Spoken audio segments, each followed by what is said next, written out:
Hello, folks. It's the bye week, and welcome to the mid-season special of the Generation Red podcast, your kettle corn of Husker fan podcast, where we try to be sweet, but at times we get salty. I am your host, Ken.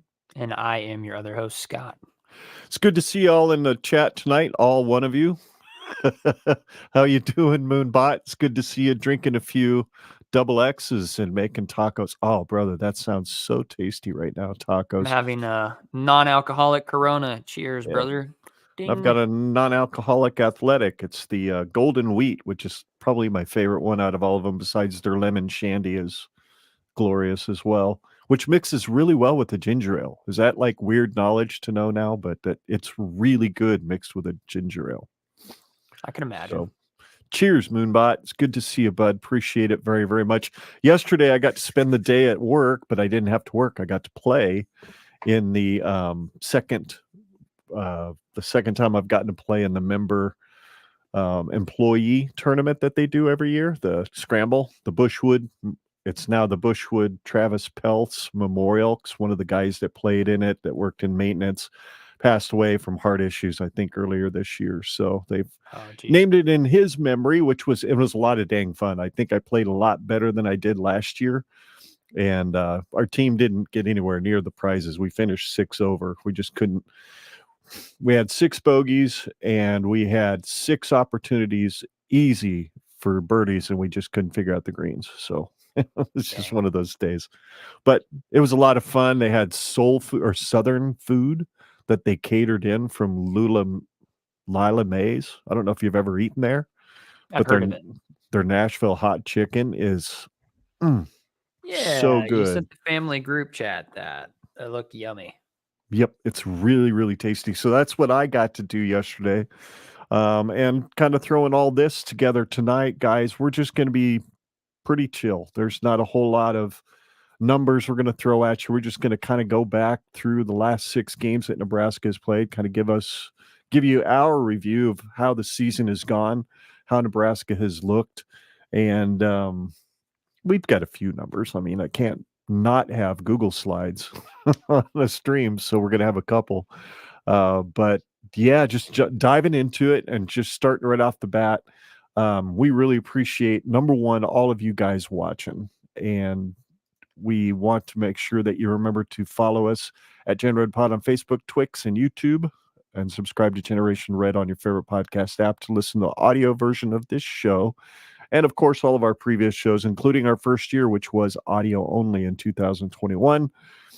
Like and subscribe to this YouTube channel and join the conversation by interacting with us in the live chat tonight. We will be featuring Q&A toward the end of the show. So if you have any questions for us about the season so far, or questions regarding the podcast, or just things you might want to know that are at least decent, we'll answer that later. And you can also interact with us on the YouTube channel by just participating in the comment section down below. If you're watching this video after the fact, genredpod.com is our website, and email us at genredpod@gmail.com. So there's all the housekeeping stuff, so to speak. Moonbot says Holdridge Cattleman's tournament always has fast greens and hard pin placements. Fun as hell, though. Yeah, Moonbot, the pin placements weren't friendly either. I think it was number 5, Scott. I hit lob wedge into it. The pin placement was toward the middle. I landed, and their greens are so fast. I landed like a foot in front of the green. It hopped onto the green, and it literally rolled all the way off the back. And 5's a pretty deep green, so it was like, wow, I thought I had that in the air enough, but oh well. Yeah, Trent, you're right. The greens are absolutely fast. I don't know if it's fast everywhere else. I haven't played anywhere necessarily lately other than Hillcrest. So anyway, let's dive into it. Let's take a look. We are in our mid-season review. Nebraska is 5-1, and we're going to attempt to answer the question that was right there on the thumbnail. How good is Nebraska at 5-1? There's a lot of teams that are one-loss teams right now in the top 25. I think on the last count, Scott, there was like 13 teams in the top 25, and not one of them is Nebraska. I think Nebraska is one of 2 one-loss teams that aren't ranked, so it's a little weird. But I think people are looking back at the last 7 to 10 years and going, well, yeah, this is who they are. They lost that game to Illinois the way they lost it. And we're waiting as pollsters for the other shoe to fall, just like fans are. Do you think maybe that might be what's going on? Yeah, I think it has a lot to do with who's won in front of us, and we have yet to beat an opponent since Illinois that gives us credibility. Rutgers was a good team. I mean, Purdue just gave Wisconsin every ounce of their effort. But really, since that Illinois game, we haven't played a team that people would argue are worthy of being in the top 25 for the rest of the season. Right. And yeah, you're right. There's just a little bit more of that prove it factor. Like we kind of laid an egg against one of the top 25 teams, one of the only top 25 team that we've played this year. And so we Mhm. have a lot more to prove. We have a little bit more Sure. clawing and scratching to do. I will say though that if it were to be between Nebraska and Vanderbilt getting into the top 25, I would say that Vanderbilt probably deserves that over Nebraska. Oh, sure, with who they beat, and then they gave who didn't they just beat somebody else this weekend or came close? That was pretty good. It was Kentucky, they Kentucky. played It was Kentucky hard Kentucky. too, so And they're a pretty good football team. Kentucky's been Mhm. giving everybody hell this year. It's so much They've parity always in been like college that. football that Saturday was one of the best days of college football I have watched ever. It was incredible.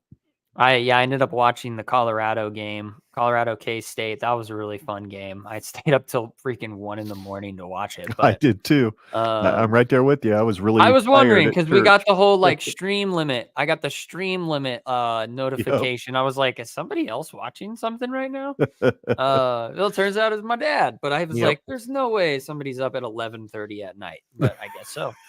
Um, Yeah, I couldn't help it. I wanted to see them lose, and I had a feeling K-State was gonna figure it out, and they did. That was a fun game. Oh my goodness. I'm so conflicted with that concept though. Like I like one part of me is like, I hope Colorado loses every game the rest of the season. But Mhm. there's another part of me that's like, I hope they win every game for the rest of the season. So it looks good for Um, us. but Yeah. not enough games to go to college football playoff. I don't want that. I don't want that from their fan base. I want them to be just good enough to where they're winning lots of games, but not good enough to win the Big 12 championship. That's all I hope for. But Well, at um, 2 losses, I think they're all but eliminated from college football playoff contention yeah. anyway. I really do. I think 3 losses can get you in, but not in the Big 12. Oh Just yeah, not in the because Big I 12. mean, the rest of their season, they don't play BYU and they don't play Iowa State. So like that right Mhm. there, they're not going to get in. But no, I think Nebraska obviously after this week, if we beat Indiana, I think that we squeak our way into the top 25 pretty easily. Well, we're in the coaches poll now. The We are. coaches ranked We us are. 25th, so yeah. Yep. And And we're just I tend to give a little bit more meat on the bone to the coaches than I do the AP anyway, Yeah, and you know? earlier this season, it was kind of flipped. The AP was giving us a lot of love, Yeah. and the coaches weren't. So I'll take that. I'll take that Sure. once again. Parity. I'll take the parity with that. Um, Yep. but yeah, no, we're at the halfway point, and things are kind of where I don't know about you, but I think they're kind of right where I expected them to be.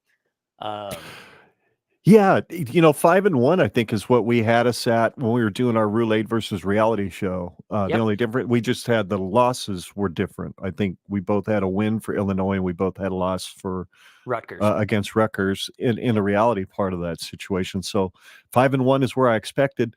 If there was a storyline, just kind of one storyline from the first 6 games of the season, something that you wish Nebraska could have done differently, facet of the game, something to that effect, what would you think it would be to make you feel a little bit better about that 5-1 record? Just the consistency on offense. I think that's Mm, really my biggest gripe of like, it's my biggest gripe, but then I think it's an identity factor of Nebraska. Like, you have Dylan Raiola, you have all the talent you could ever want in your quarterback. You have all of these names. You've got size on your wide receiver core. You've got size and you've got talent in your running back core. You've got an offensive line that seems to be holding their own ish with all of the losses we've taken mm. with injury. All that would lead you believe that this offense is a little bit more prolific than they've been thus far. And they've really kind of let me down. Like they're definitely a feast or famine, a boom or bust type of offense. And I think that's our identity right now because our defense is looking okay. Our defense is looking good. They've definitely had their fair share of up and down.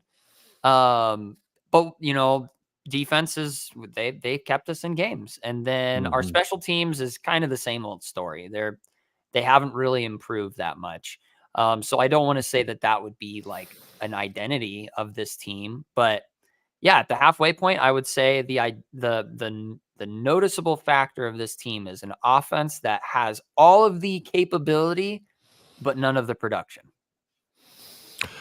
Yeah, I think I'm right there with you. My storyline from the season that if I could change it or could have Nebraska change it throughout those first games would be the second half performance on the offense. Simple as that. They've jumped out to leads in every game, including the one we lost. Nebraska had the lead going late into the game, especially, and the fact that I can't remember. I should have looked up the numbers, but we have scored maybe 30 points in the second half of all 6 games, average of 5 or 6 points a game. That's it. And I'm sorry, but you can't go into this last half of our schedule, the next 6 games, and expect to not score points in the first half or the second half and win the games. So right there with you, offensive consistency. I don't care if we drop 28 points on Colorado in the first half. It's the fact that we probably left 17 to 21 on the field in the second half that bothers me. There's no reason why they shouldn't have scored those points. Refs have played a part of it. Yep, but you've got to play better. You've got to play so well that even crappy referees can't take a W away from you. So, because I'm never going to blame the refs for a loss to Illinois. Refs had nothing to do with it. We couldn't make the plays when it mattered. So, but that would be mine. The second half performance on the offense needs to get better. Um, and if there was a secondary storyline that I like about this season, I'll ask you the same thing here in a minute. If Yeah. there's a storyline that I absolutely love about the fact that we're 5-1, it's this. This defense has figured out how to shut dudes down when it's crunch time. This defense figured something out over these last couple of weeks. They learned how to win a tight game. First, you lost the tight game against Illinois. You blew it right in overtime. Those guys they just couldn't pull their heads out. They were disgusted. They came back against Purdue, and until the scrubs got in, Purdue did not touch the goal line. And then you have Rutgers with one of the most glorious goal line stands I've ever seen against a really good offensive line that knows how to run the ball in the red zone. This defense has still not given up a rushing touchdown. We're the only FBS team to not give up a rushing touchdown. I say the defense is the storyline I absolutely love about being 5-1. I would agree with that. You pretty much covered everything I could have said about that. So I will add another, I would say a close second. And this has a little bit to do with the defense, but it also has to do with the offense and the special teams, the turnovers. Just Mm-hmm. the huge difference that makes when you are able to look at your season. Because what are we right now? Are we +6? Plus 6 +5? on the season. Yep. Yeah. Yep. Yeah, that's the difference there. We could be 3-3 right now.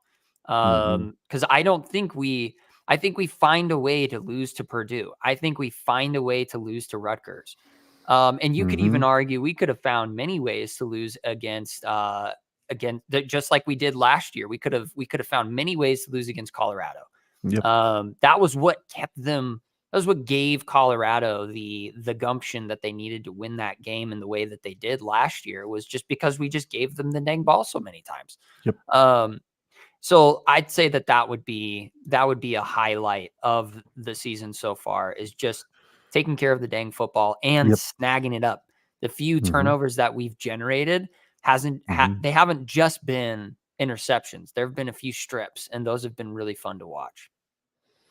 Yeah, I completely good point. Good point. Turnover margin. That was one of the slides later, but we can jump into it now. Just so that folks can understand where we're coming from. I talked about this on Twitter. It was actually featured on one of the episodes of the Go Big Redcast, Matt's Rule. They actually pulled my tweet up of me breaking down the turnover margin and the scoring margin differences between 2023 and 2024. There you go. -7 through 6 games in 2023 and +6 through 6 games in 2024. That's a +13 differential. That's a good reason why we're 5-1 instead of 3-3. And when you look at the turnover margin as we go through the rest of the season and compare it back to 2023, if it continues on the same trend, there's a very good chance Nebraska could be +15, +16 at the end of the season, as opposed to, -17. Because Nebraska was -9 going into their last 4 games when they could have gotten a bowl eligible, and they were -2 in turnover margin in each one of those 4 games. So there's the reason why we didn't go bowling last year, was mainly turnover margin. It really was. So you fix that, we're going bowling. I don't see any reason we don't win at least one game going out. There's no reason not to. The defense is too good. So let's just take a look at total offense, total defense, and scoring margin, or total scoring throughout the season so far. And I think it bears out. The storyline for you on offensive consistency, I think, bears out in this number of total offense being 381.3 yards per game. That's below the midline in the Big Ten. That's 10th in the Big Ten and 77th in the NCAA. 5.82 yards per play is 11th in the Big Ten, which kind of totally blows out of the water that the Big Ten doesn't play very exciting offense if you're 11th in the league and you're averaging almost 6 yards per play. And then 28 points per game is 10th in the Big Ten and 71st in the NCAA. Any thoughts on those numbers? Yeah, it's kind of where I predicted numbers wise during our like preseason over under game. It's kind of right where I had imagined it to be. It's just it doesn't I think you're right. Yep. it just doesn't look quite like the eye test doesn't line up with what I imagined that would look like. And so maybe I'm just not giving them enough credit where credit is due.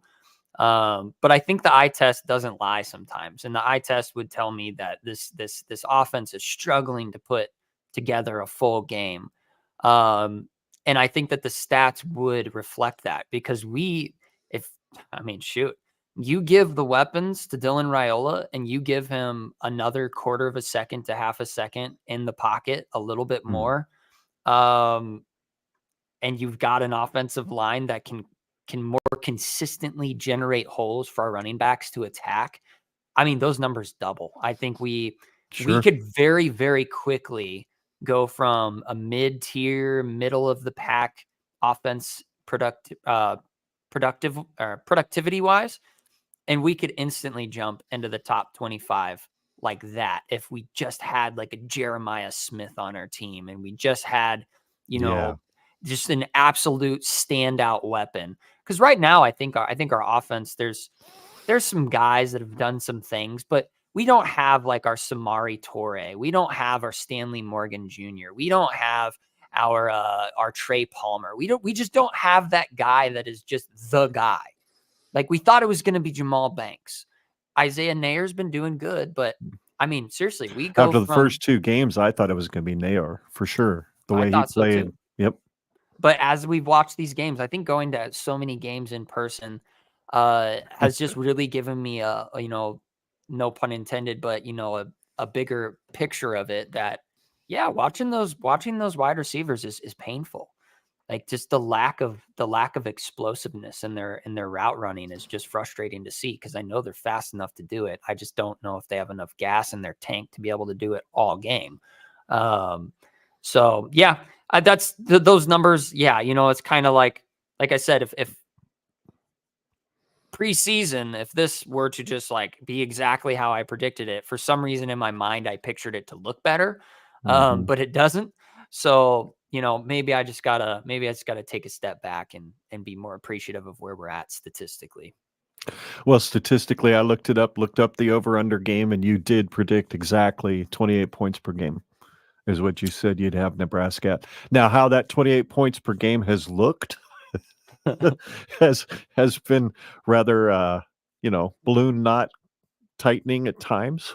Um, it's a good thing we dropped 40 on UTEP, and we dropped 34 or 31 or whatever it was on UNI. Otherwise, we'd been well below that number. So, um, let's take a look here at defense. Total defense, Nebraska is quite a bit better than the offense. Sixth in the Big Ten at 272.5 yards per game, which is good for top 15 in the country. 4.37 yards per play. This surprised me that it was number one in the Big Ten and sixth in the NCAA. But if we're averaging 5.8 points per game, I guess it makes, or per play, I guess it makes sense. 11.3 points per game. That's the one that grabbed me. Second in the Big Ten, sixth in the NCAA. I believe at this point last year we were giving up, I think, close to 22 points per game. So we're 10 points less. Opponents are getting two less scores against this defense, basically. So, and I think we played a little, maybe, you throw Michigan in there last year. That skews the numbers a little bit. We haven't played a Michigan type offense yet this year, though we could be this coming Saturday. I don't know. Indiana really hasn't played anybody either. So there you go. That's the total defense. Any thoughts on that? What grabs your attention there? Well, just that earlier this season, I was pretty harsh on their defense. And to me, it seems like they took their performance as personally as I did as a fan. Yeah, good And point. so we'll see, we'll just kind of see how the rest of the second half of the season rolls by. But I mean, they did their jobs. They could have, they left a lot. They had a lot left to be desired for the whole front half of this season, but they definitely picked things up and cleaned a few things up. And so, like I said, it's still kind of a wait and see. Like I still don't know exactly how good our defense is. But I'd say that they've definitely taken a step in the right direction of cleaning up those post Colorado mistakes. Yeah, I think the thing that struck me the other day when I was kind of looking at the differences between Indiana and Ohio State, I think the offenses are fairly similar. Both like to run the football, both like to spread you out and run the football. They love to come right at you. So Indiana's going to be a good test to see how Nebraska can stand up against an Ohio State attack. Oregon did it. They figured it out. Granted, they only won by 1 point, but still they won by one, and it was in Oregon, so that helps. I'm not under any delusions of grandeur that anything crazy is going to happen in Columbus, Ohio in a couple of weeks. But I could see this team playing as well in that atmosphere as they did in 2018 in that 11 a.m. game where Adrian Martinez just kind of had his coming out party, and if not for a strike one on an onside kick attempt by Caleb Lightbourne, that game could have gone a little differently. I think we only lost it by 8. So, hey, Big Red Junkies is in the house. What's up, BRJ? Good to see you guys. We are just hanging out, talking Husker football tonight. And if you stick around to the end, guys, you can ask us questions, throw in your thoughts and comments and whatnot on the season. Any of these numbers that you're seeing up here on the screen, folks, as we go through the night. This might be the last slide that actually has numbers on it.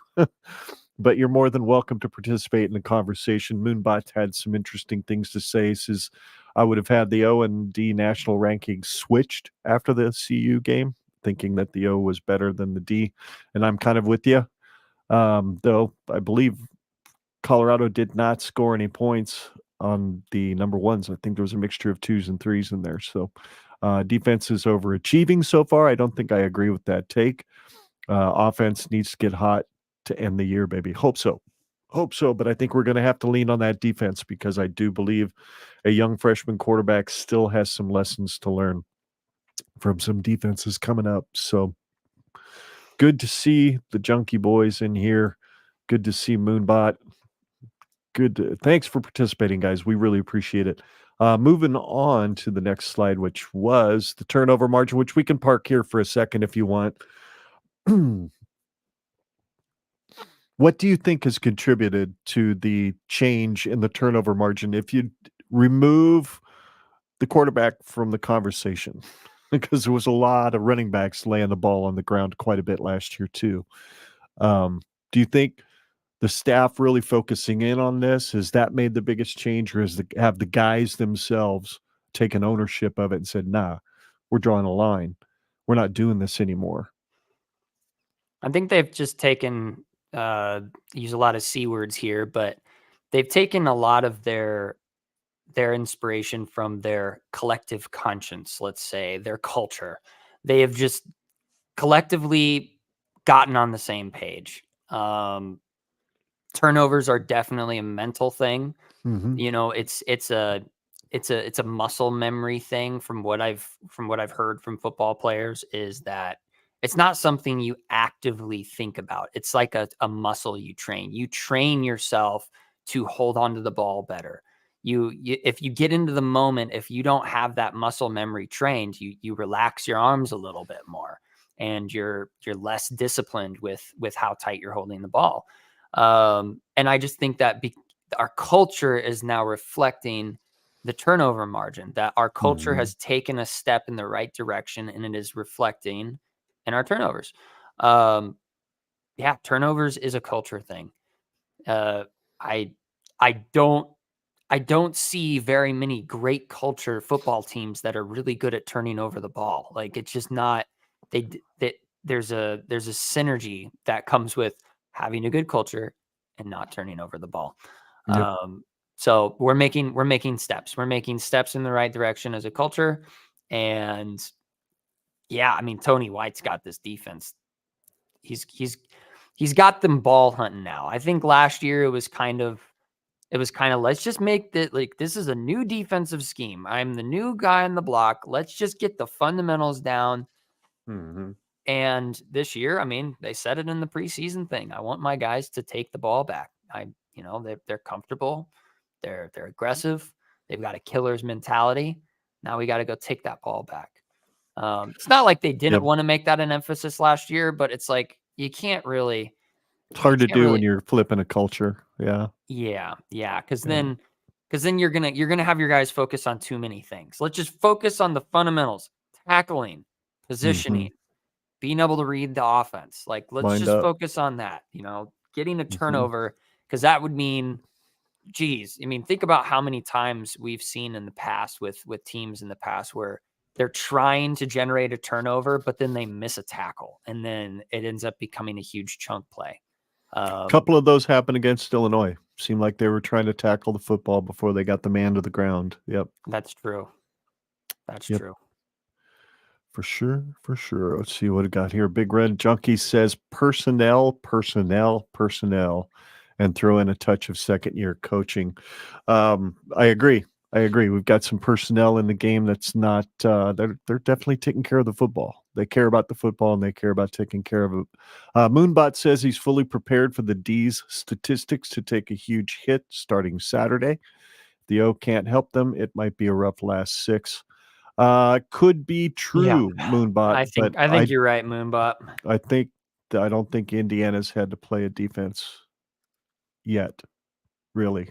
So, give up yards, but not TDs, and keep the INTs and forced fumbles going, and we're good. You're absolutely right. And if you're talking about Indiana, that is the recipe.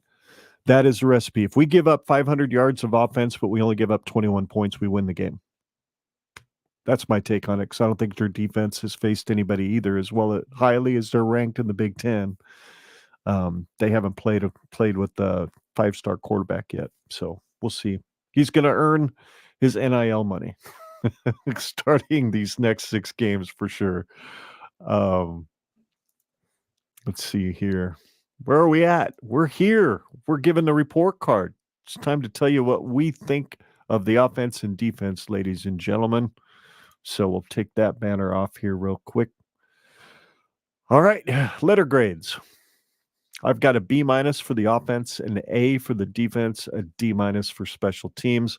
The reason I gave those grades, number one, A minus, because we're taking care of the football. We're not giving it away. The only reason, or B minus, I'm sorry. The only reason I can't give it an B plus is inconsistency in the second half, scoring points. If we were scoring 35 points a game and we had more second half scoring, that'd be a much higher grade for me. But it's the consistency in the second half that I'm struggling with. Defense is an A. I can't give it anything less than an A. If you take the Illinois game out of the equation, it's an A plus plus or whatever the highest grade is you can give. But because of Illinois, I had to go from an A plus down to an A, and they figured some things out these last couple weeks. So, and then of course D minus. I would have given special teams an F if not for Bushini. That dude's a rock star. To get bent damn near in half like he did last Saturday, and then go on to produce his best statistical day as a Husker. It's just incredible. And I'm sorry, but part of me is like, maybe he needs to get run into on his first punt every game from now on so that he gets pissed off and plays like that the rest of the year. But I don't want him to get hurt. I don't want him to have to stand there with one of those massagers on his back all game long like you saw in the latest Chasing 3, which was freaking phenomenal, by the way. So I there's love my Chasing reasoning 3. for your grades. Yours are there, so why don't you go ahead and talk about them? So I've got a C plus on the offense, and I kind of was talking about it earlier. So if you guys have just joined the stream, I'll just kind of go over that again. But just the lack of consistency on our offense, the lack of scoring productivity on our offense. We've played some pretty easy teams throughout the year, and we should have definitely put up way more points than we did. I mean, just compare. I mean, comparatively, strength of schedule between us and Indiana, we're kind of right at the same level. Ours is a little bit harder, but Indiana's is not too far behind us. And we only had one game where we scored 40 points. Everything has been below 40 points. The first game was when we scored 40 points. Whereas Indiana has only had one game where they haven't scored more than 40 points. Their first game was 31 points, but then they've dropped 77, they've dropped 42, 52, 42, 41, and they don't have a 5-star quarterback, and they don't, they're not getting a lot of love across their skill positions, but they seem to be really productive on their scoring offense. Now, transient, comparisons don't really compare in all reality, but when it comes to our offensive line, there's still a lot left to be desired. Our running back room is full of talent, but they just can't seem to get a break. Our wide receiver core, like I was saying earlier, just watching them play, it just seems like they're kind of lackadaisical and not really explosive. They seem to be boomer bust. And then Dylan Raiola, he's been a game manager. That's been great. I don't want anything else from him. I can't really criticize him that much. I just wish he had more guys around him that could complement him. Yeah. And so there's just a lot left to be desired. I want to see more out of this offense. And if I were to just compare them, offensive stats wise across the nation, like they're about middle tier, and I can't give them a B grade if they're mid tier. I've got to go C. I'll say it's a strong C plus. I think they're just about into that B category, but in all reality, I just think that there's a lot more that they could do. So I'd like to see them do it. As for the defense, I gave them what did I give them? I gave them A minus, I think. Yeah, I think Let's so. see. Yep. Yeah, A minus. Yeah, they've been playing they've been playing an A grade defense. I don't know if it has anything to do with the talent that we played so far. We've kind of got a pretty strong backloaded schedule with Ohio State, and USC has had 3 1-score losses. Welcome to the Big Ten, USC. Yeah, no kidding. But they're no offense to let catch you sleeping. And Wisconsin's kind of had an explosion in the last few weeks with their offensive productivity. And Iowa, for goodness sakes, Iowa's got almost 1,000-yard running back this year, and they're only through 6 games. And so that's being overshadowed by Ashton Jaunty. Like if it wasn't for that Boise State running back throwing up crazy numbers, they've got an elite running back in Caleb Johnson. Is it Caleb Johnson? I think so. Caleb Johnson, yeah. Yeah. Iowa can put up some points this year. They've made a few changes. They're not like a drastic change from what they were before, but they've definitely made a step in the right direction. So our defense they've got a lot to do the rest of the season. But what they've been given, the tests that they've been given, they've mostly passed. I mean, there's a few exceptions in there, but they seemed, like I was saying earlier, they seem to kind of lock things down a little bit. But I do agree with Moonbot. I think that their overall statistics are going to drop. I think they'll stay in the top 25 statistically, but I think it'll probably bump. They'll get bumped back a little bit because I don't think they're an elite defense by any stretch of the imagination, but they're a great defense. They're a good defensive core. So I give them an A-. And then special teams, they're just the only reason why they're D- and they're not an F grade is just simply because of Brian Buschini, like my dad was saying. I mean, if it wasn't for him, our special teams would be just, there's nothing. Yeah. There's nothing that you can say is redeemable. There's no redeemable qualities to our special teams right now. Yeah, exactly. Can't kick a field goal, can't do punt return coverage, can't do kick return coverage. Like, luckily we haven't gotten burned on those things, knock on wood. But it's only a matter of time. It's only a matter of time before we get a kickoff or a punt return on us. Like, at this point is probably going to happen. I just don't know who. Probably Ohio State. But yeah, overall, these grades. If somebody were to show me the grades preseason, my thoughts on the midway point through the season, I'd be all right. Like, hey, a C+ offense is way better than an F from last year. Yeah. And knowing that we still have an A grade defense is really nice.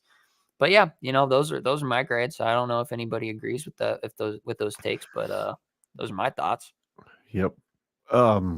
Big Red Junkies was talking about the defense, saying Belichick style D, bend don't break. And then they also said, curious what you guys would have anticipated scoring on the offense on August 1st for this show. Good question. We did a over-under game with the Husker Cuzcast, and Scott had them set for 28 points per game. I believe I was fairly close. I had us set for 27.3 because, somehow we're going to score 27.3 our game. So we're right at where Scott and I both thought this team would be. Moonbot thought it would have been 35 points per game because he hit enter too fast. And then Moonbot says he agrees with you. Great breakdown. I agree with him as well. So that's the report card. And I was able to make a slide real quick to jump into our audience Q&A. And one of the first things we got, one of the guys, first people who responded to my tweet, which I never did reshare. I should have, and I apologize. But this is the part of the show, folks, where you can sit as members of the live chat and send us your questions about what we think of the season so far, what we think of the future, what we think maybe the record's going to be, whatever you want to ask, we'll do our best to answer. And I do have one question that came in from Twitter, and it was from Red, White, and Corn Sports, a brand new podcast that just hit YouTube recently. He asks, offense, would love to see the run game get going to take pressure off of Dillon in the second half of the season. Maybe not so hot take incoming. This isn't on Satterfield. It's on the O-line, which hasn't been good in run block this year. What are your thoughts? I'll let you go ahead and handle that one first, son. What was it again? Something about the run game? Yeah, run game. Getting the run game going to help take pressure off of Dillon in the second half of the season. Well, yeah.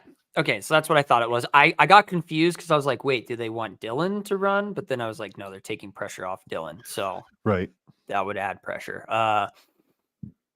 I think that's what they've kind of tried to do. I think we did, what was it, 40 rushing attempts against Mm-hmm. Rutgers? Like, we tried. Yep. I just don't know if we've got the offensive line's dominance quite to that level. I also think some of it just has to do with fundamentals when it comes to our running backs. I think that they're good running backs, but there's just been some moments where you kind of scratch your head and go, Art, like, is it your vision? Is it your footwork? Like, why did you decide with this one defender to beat that you wanted to truck him instead of like at least attempting to juke him? But um, yeah, when it comes to our rush game, yes, I think we need to invest a little bit more into it. I don't know why we haven't, because like you said earlier, we've kind of taken early leads with a lot of these games. And I understand we want to lather up Dylan. He's a freshman. We got to give him real live action reps in order to feel more comfortable with this offense. Um, and so like, I can't want my cake and eat it too. I understand that they needed to do that, but I wish that there was a way that they could have found a way to scheme up a little bit more with our running backs up to this point. Um, they're going to have to figure something out with that, because if there's one thing that we learned with the Illinois game is that we did not run them down. We did not wear them out quite to the point that we should have going into the end of the fourth quarter. And I think Mm-hmm. that was really the difference, was our defense was gassed and theirs wasn't. So yeah, I do agree with that take. We need to figure out a way to get these guys lathered up. And I think they just need to go all in with Emmett Johnson. Um, Mm. I love Dante Dowdell's aggressiveness, his running downhill, trying to fall forward, take hits, beat the defense down. I think like from a concept standpoint, that's all fun and games, but like we need a guy out there who can do it all. And I think that Emmett Johnson is a little bit more, he's got a more well-rounded package, but that's just my opinion. Well, Big Red Junkies is with you. Scott, preach, brother. BJ referred to it as running dumb. Guys just running into the back of our offensive line. Yeah. Yeah, I love the way Dowdell wants to run dudes over, but he doesn't need to run over his own offensive line, right? So, Yes. More um, patience. yes, more Wait patience. for Wait those for holes to open up. Yep, for sure. I heard, was it, I can't remember what show it was. Somebody had mentioned, going back to kind of the topic of special teams here real quick while we wait for some comments. We don't have any more comments to share from Twitter. I don't recall getting any in email, folks. So any of you, Big Red Junkies, Moonbot, any of you guys watching right now, if you want to throw a question or two up that we can answer, we'd love to have that.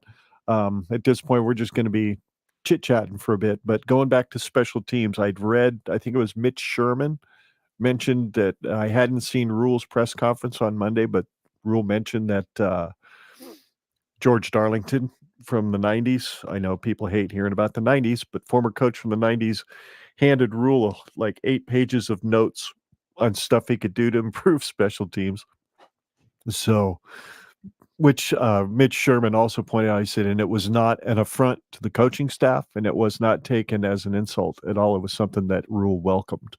So that's a good thing, because we had some when Osborne and Solich were there, and we had special teams was a focus, and we always had dudes who could take the ball back to the house, always, on any given kickoff or punt. So That's one thing looking, that's one thing that I wish I would have appreciated more. I think I took it for granted growing up, because the era that I grew up in, you know, watching Alex Henry's kick was kind of really the true beginning of like, oh my gosh, this being a Husker fan thing is kind of fun. yeah, Um, Special teams was just something like, we always had a good place kicker. We always were booting it out of the end zone. We always had a guy who, at least once in the season, you had a punt return or a kick return for a touchdown. It just was a given.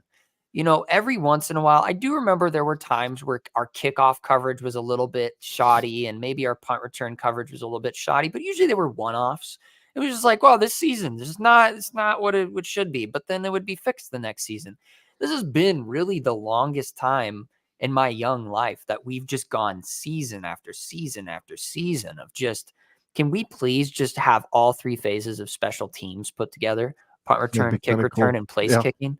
Like, can we just please get all three of those phases to just a baseline of functional? Hmm. Yeah. Like, like don't screw things up, please. Like, we don't need a guy who can kick 59-yard field goals. Can we just have a guy who can kick 39-yard field goals? Yeah. Like, every time. That would be great. Um, Yeah.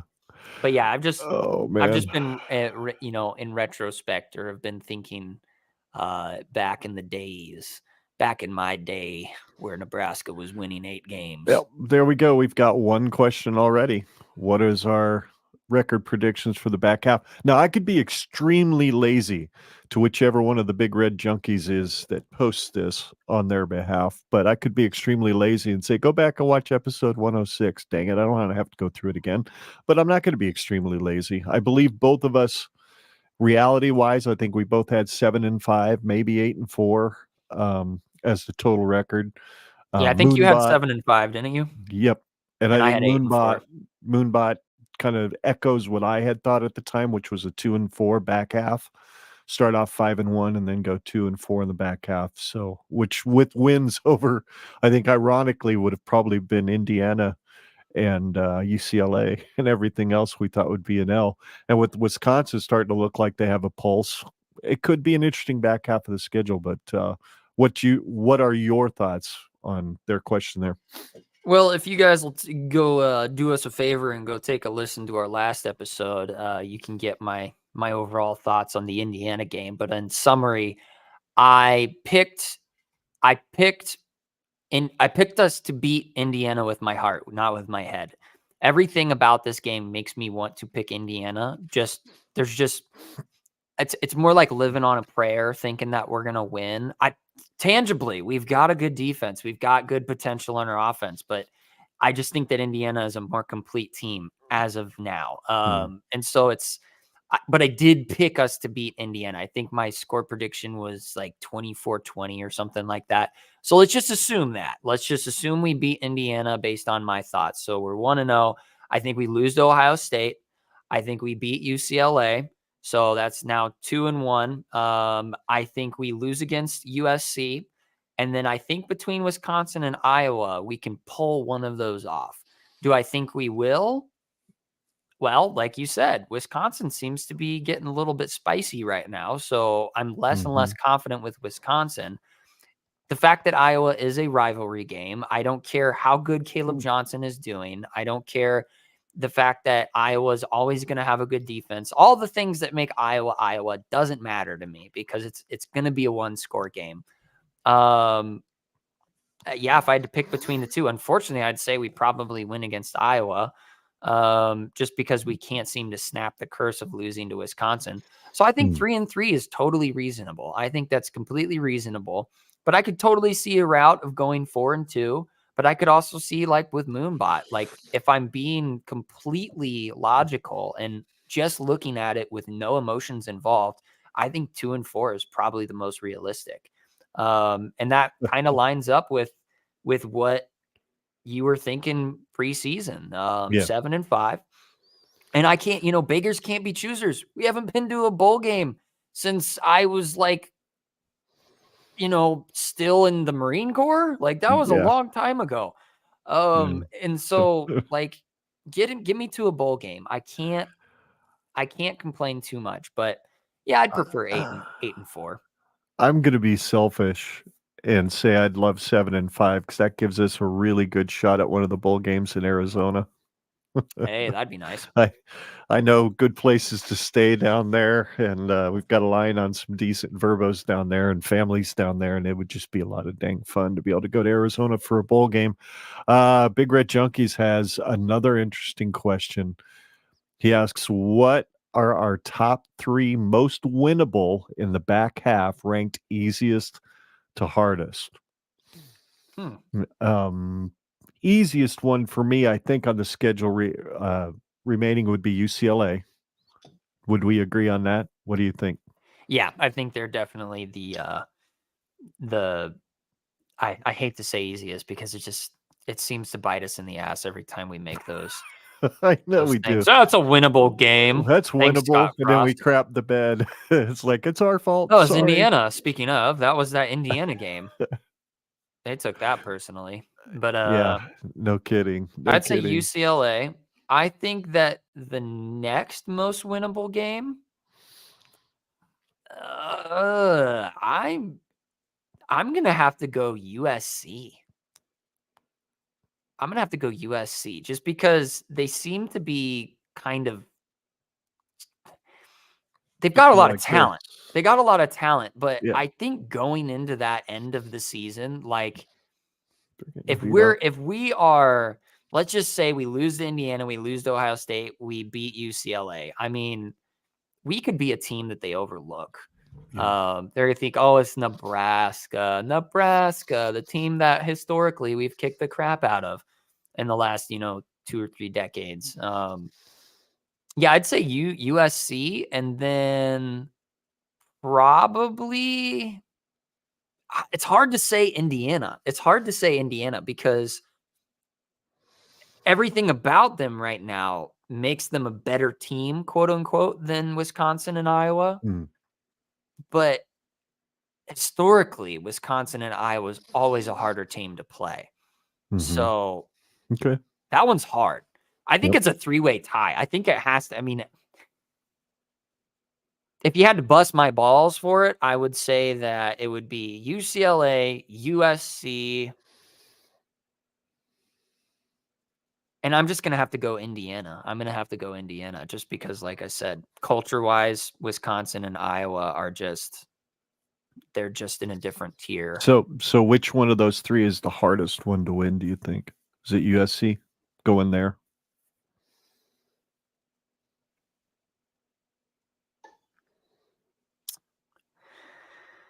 It's a tough one, isn't it? Because he had to put the qualifier ranked easiest to hardest. I'm like, well, damn it, we just want to pick 3. We won't have to rank them.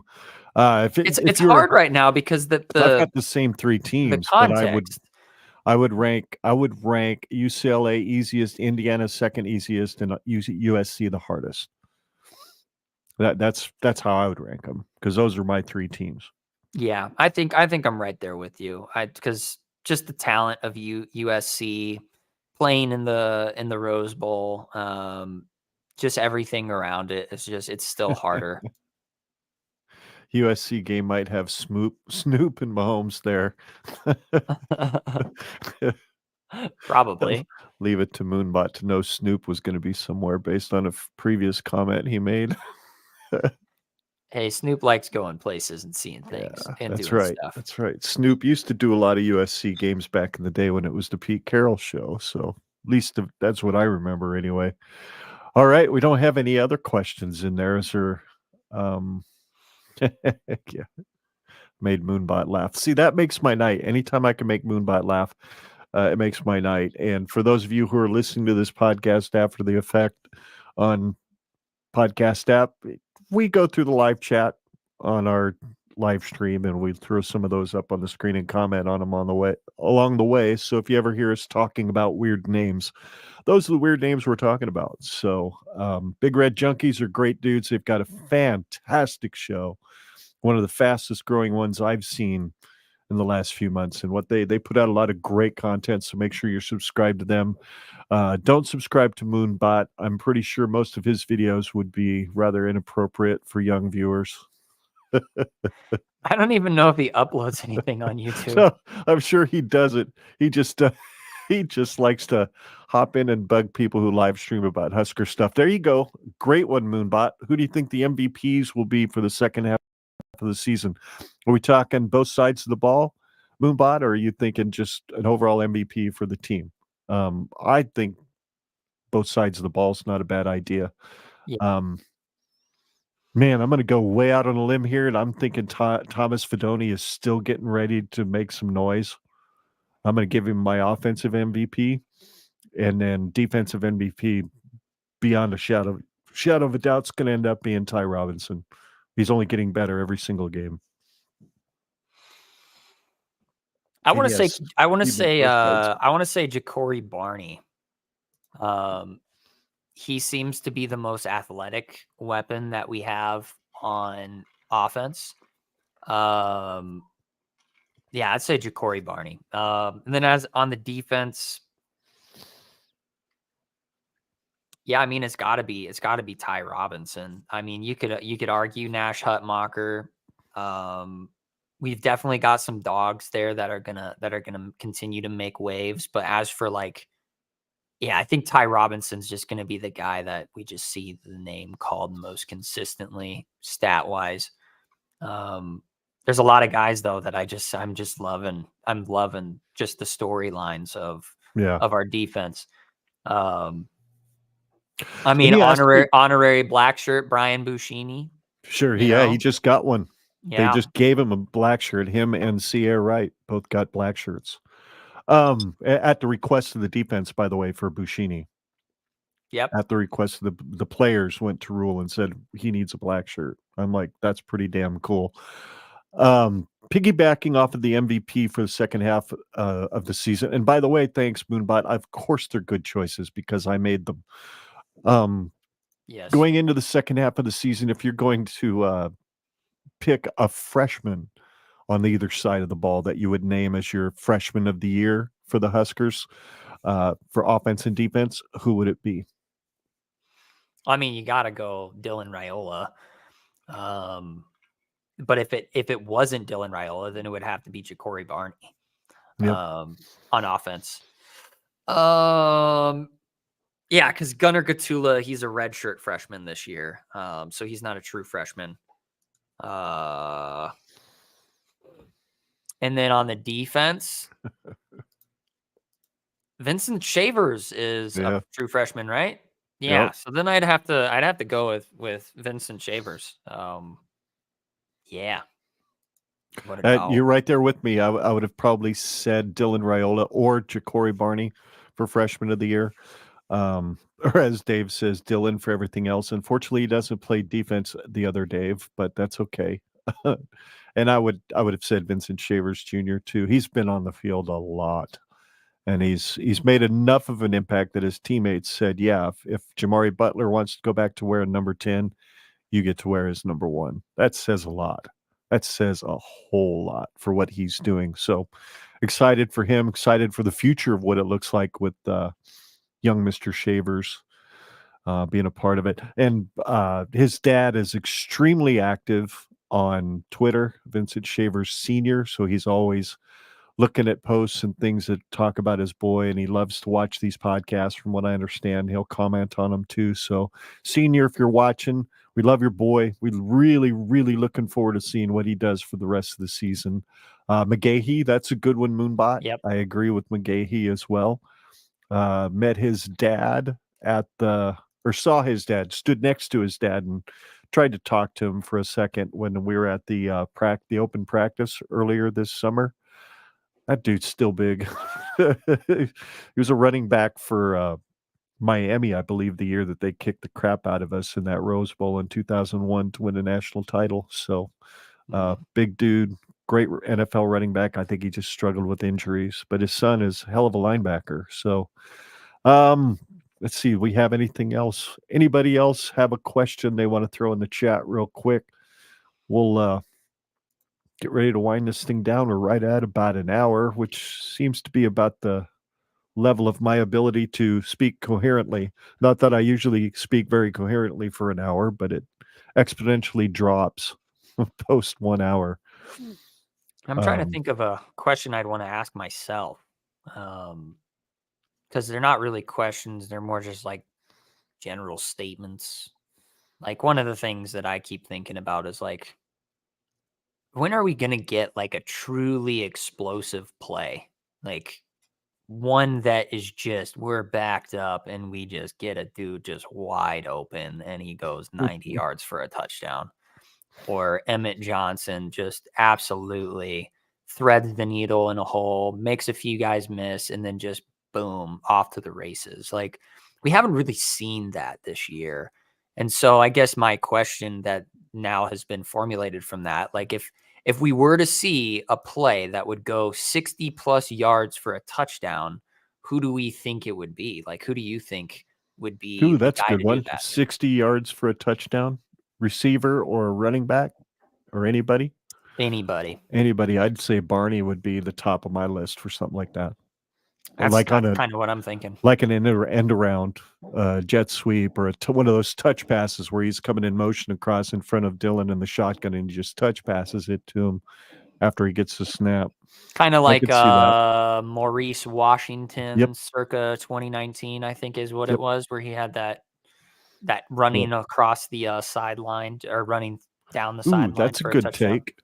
Ja'Cory will house one kick before this season is over. Whew. That's a tall order, the other Dave, simply because I think we've got some pretty good special teams units we're going up against for the rest of the year. Be interesting to see if it would happen against somebody like Ohio State. What would that do to the tone and tenor of that game if Ja'Cory does something like that? So there's a good one. Will any single season records be broken? I believe Dylan is on pace to break the freshman record. I believe that Adrian Martinez set for passing. So, Yeah, but any, I think that's really the only stat line that you could point to that we're on the verge of that could be in threat for being broken. Mhm. Just because, like we said, offensively, we are pretty middle of the pack. There's no real standouts right now. There's no front load of the season to statistically pad the second half of the season for Right. productivity records. And then our defense, I mean, you're unless we have like an absolute freshman missile of a player, I mean, there's no records that are really up for breaking. Mm. Because I think those black shirt defenses of the 90s or even prior to that have definitely had like, I mean, if we go the rest of this season and only allow a handful, one count on one hand how many rushing touchdowns are scored on our defense, I still don't think that would break a record. I don't think. Mhm. Um, I I can't really see unless we just start doing crazy interceptions, but like I said, there's just too many historically good defenses we've had at Nebraska. It would be a real tall task for a record to be broken by our defense. Okay, I've got one for you. James Williams and Ty Robinson right now are tied for the lead in sacks with 4 each. Who do you think ends up with the most sacks at the end of the season, Ty or James?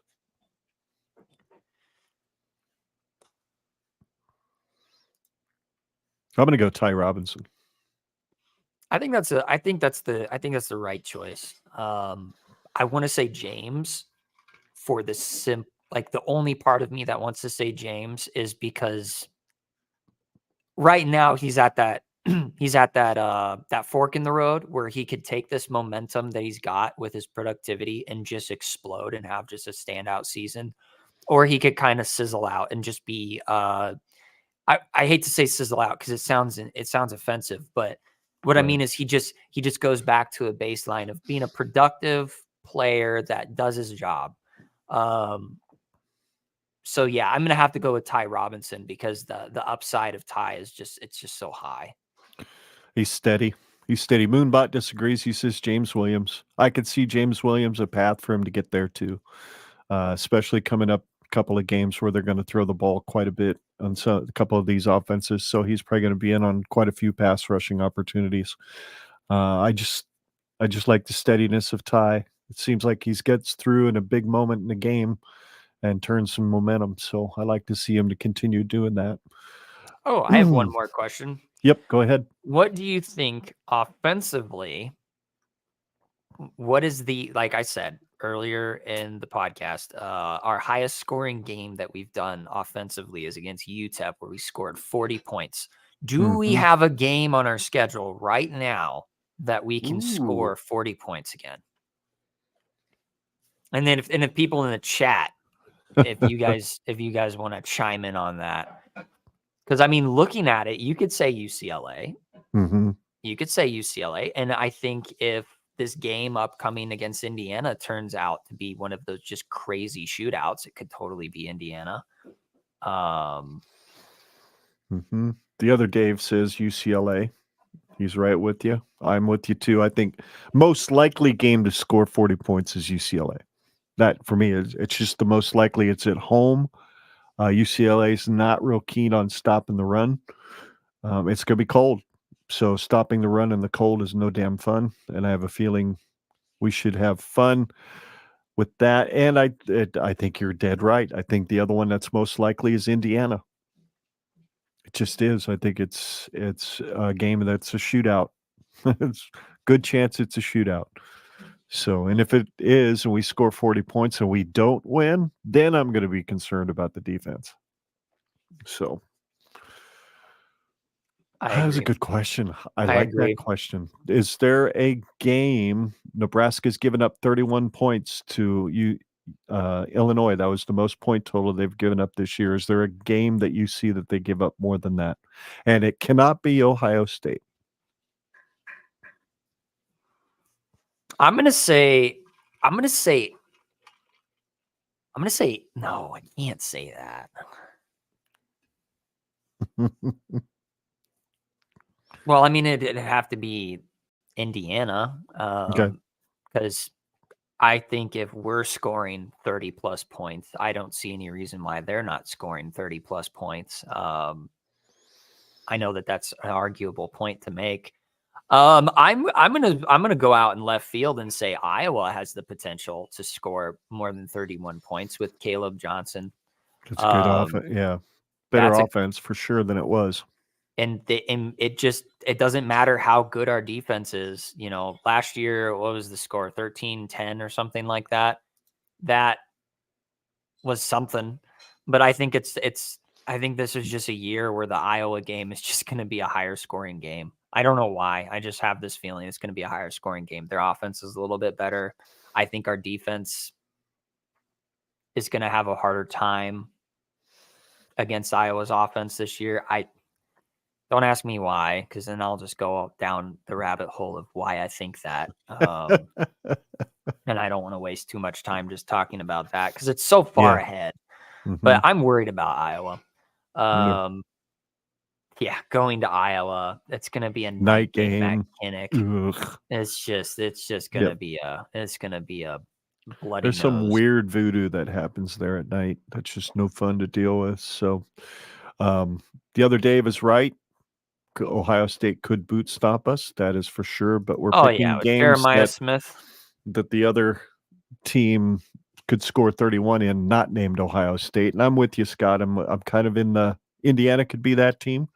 I think Iowa could be that team if our defense is a little off and coming off a short week. But Iowa's going to be coming off a short week as well. The other one that's immediately jumped to mind for me is the Jekyll and Hyde that is Wisconsin. Maybe they come in, they can put 31 points on us because they figured out how to run the football in this new Phil Longo offense. So there's a lot of teams that could potentially turn, USC. They have a pretty good offense. They have a pretty good quarterback. We'll see. But I think most likely, if it's not Ohio State, I think it's this next one. Well, I will say, Cuzcast, I don't think they're listening to this, but I'm going to already lift my leg and mark my territory here and say, ha, ha, ha, I told you so. The Big Ten's offense collectively is so far proving to be incredibly explosive across the board. The amount of scoring productivity from the Big Ten from top to bottom has just exploded this year. So if you guys are curious about that, you're going to have to go check the over-under game that we played in August before the season started with the Husker Cuzcast, because we talked about that.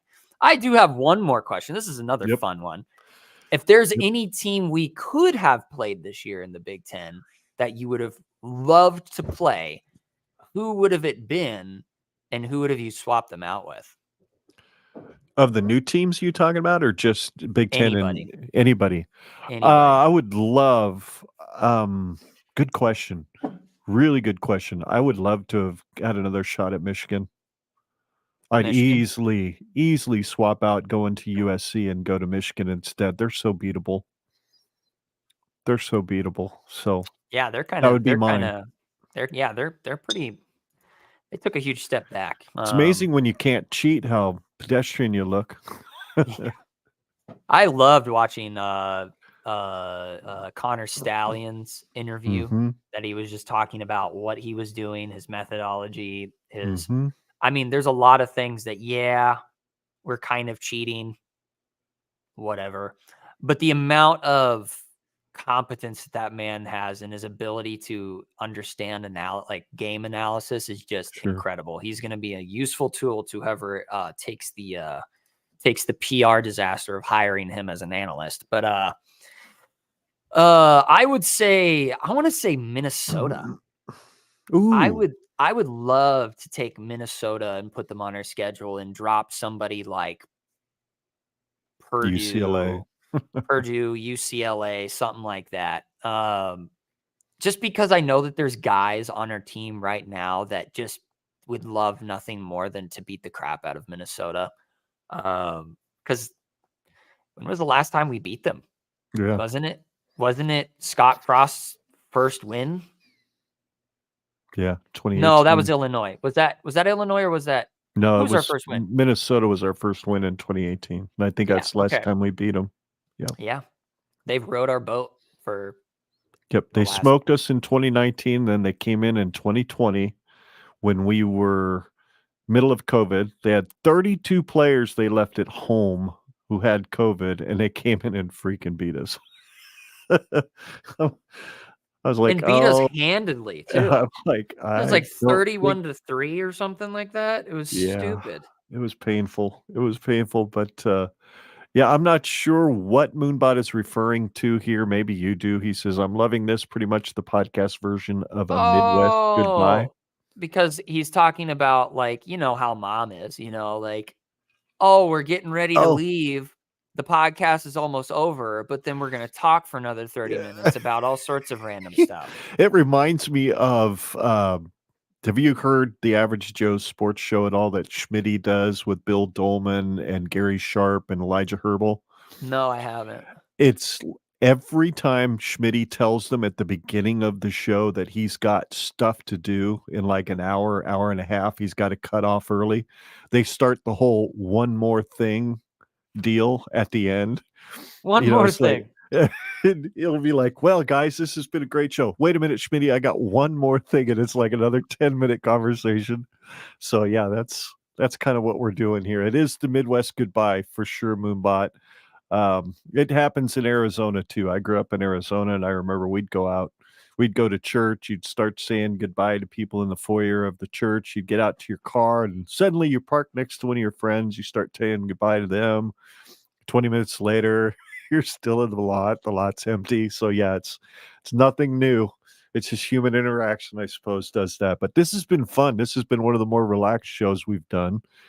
And I've enjoyed every bit of it. And hopefully, Big Red Junkies, I told them to DM us because they had asked. They said we'd love to do a live together and debate the defense because, in their opinion, in 4 of the 6 games they played like an elite defense in the Big Ten. So I'd love to do that. So hopefully we will get back with them and come up with a collaboration over the next few weeks with those guys. Maybe on the next bye week. That'd be a fun thing to do. Yep. A new And version of the Big Red we'll Round get a Table. better idea of Yep, what we actually look like for because we sure. will have played Indiana, Ohio State, and UCLA. And so, Yep. I think Ohio State, this is my point. If we're an elite defense, Ohio State can't score more than 28 points on us. Mhm. That's my definition of elite. You play against top 5 teams and they can't score more than 4 tutties on you. Like, I mean, you go elite, top Mhm. tier elite. I mean, like Georgia's defense in 2021 was elite. Mhm. That was creme de la creme. Yeah, it was. Um, so yeah, but yeah, good old Midwest goodbyes. I love Good them. old bit. Yes, it My is. my wife gets well, she doesn't get super frustrated. She has a lot of grace with me, but yeah, I get into a little bit of her good graces when I'm supposed to be home, and then Yeah. I start chatting with people, and I'm Uh-huh. like, "Hey, yeah, sorry, I was talking Ran with into somebody." so and so. Yep.